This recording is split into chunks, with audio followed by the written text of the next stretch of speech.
Hey, podcaster. I'm Tim Walberg, your podcast performance coach, with another actionable tip so you can grow your authority and convert with ease. Today's tip is how to monetize your podcast, part 2. In my last episode, I talked about 2 approaches to making money using your podcast. The first is to sell to your audience.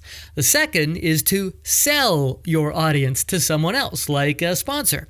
The first method, again, selling to your audience, makes sense if you're a business owner and you're using your podcast as a marketing tool to sell those services, like coaching programs or consultant services, really anything under your business umbrella. That could also mean courses, memberships, or other products.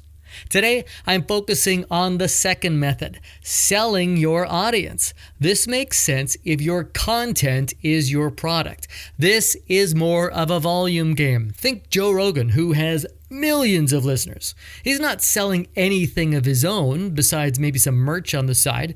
Or maybe it's your favorite crime podcast. Super popular, right?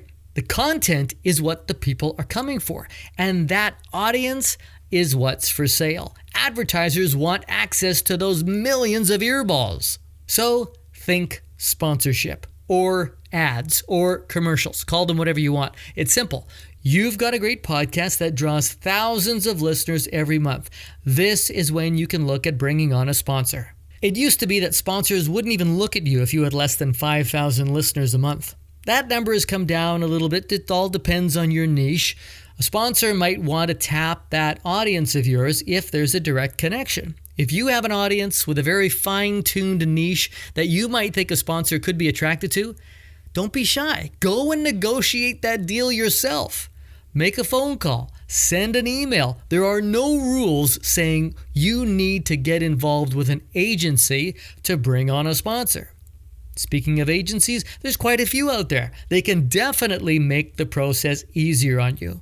They've got sponsors lined up and ready to drop some cash to access your audience. This might look like a pre-roll, an ad that airs before your show starts.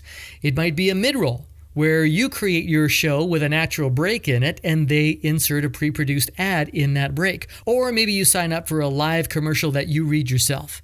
What you get paid will depend on your download numbers. The price is based on CPM. That means cost per 1,000 listeners, price per 1,000. The industry standard for a 30-second ad is about $18 to $20. $15 for a 10-second ad and around $25 for a 60-second ad. These numbers could be as high as $50 an ad depending on the show, the audience, and the sponsor.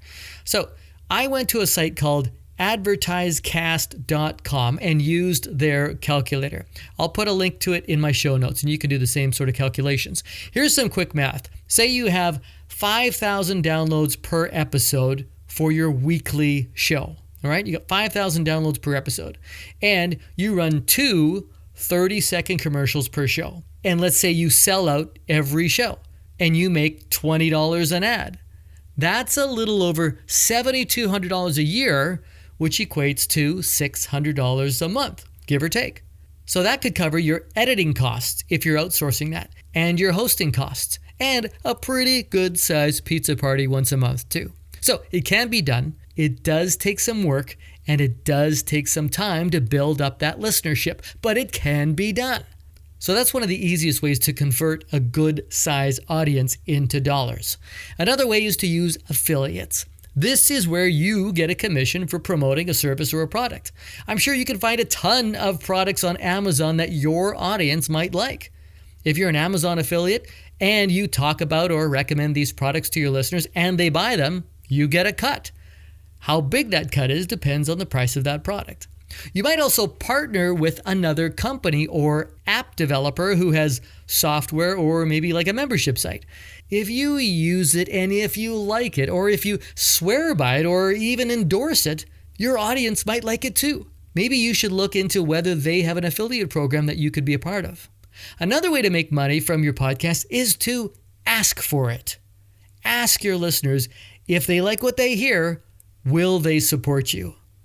You can get a GoFundMe page going, add a donate button to your website, or create a Patreon account. Podcasters will sometimes create bonus content or subscriber perks to thank those fans for donating. It's sort of like a behind-the-wall access to additional content. And the fourth way to make money from your podcast is swag. You kind of need to have some pretty hardcore fans who love you, or you have a really cool logo, or they're in love with your message or your mission. I don't even know if I could convince my mom to buy a t-shirt that says just the tip. But podcasters are doing it all the time, and they're doing all right with it. So there are 4 ways to make money from your podcast: commercials, affiliates, donations, and swag. Now, there are some other ways to generate income from your show. There are no rules, so get creative. But remember what I said at the beginning of this episode and my last episode about selling your audience? They don't want to feel like a commodity, so don't overdo it. You could be risking your audience for a few $100s a month. So you might want to wait until you've got some hefty numbers before you start selling them off.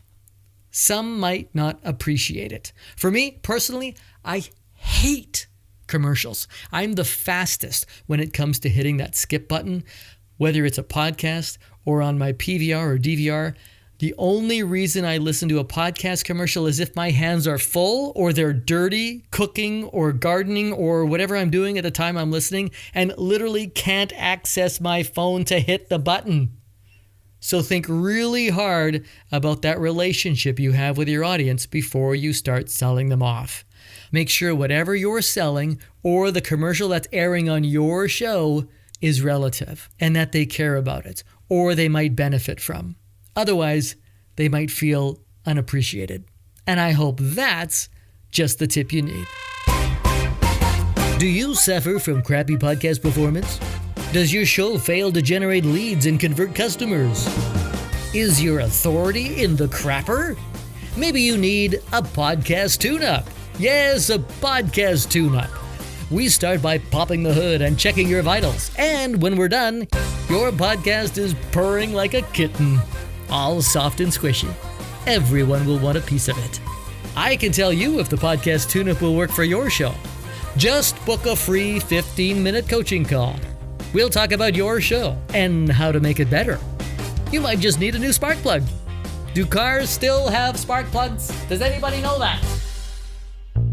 Book your free 15-minute coaching call right now at podcastperformancecoach.com. I'm Tim Wahlberg. See ya!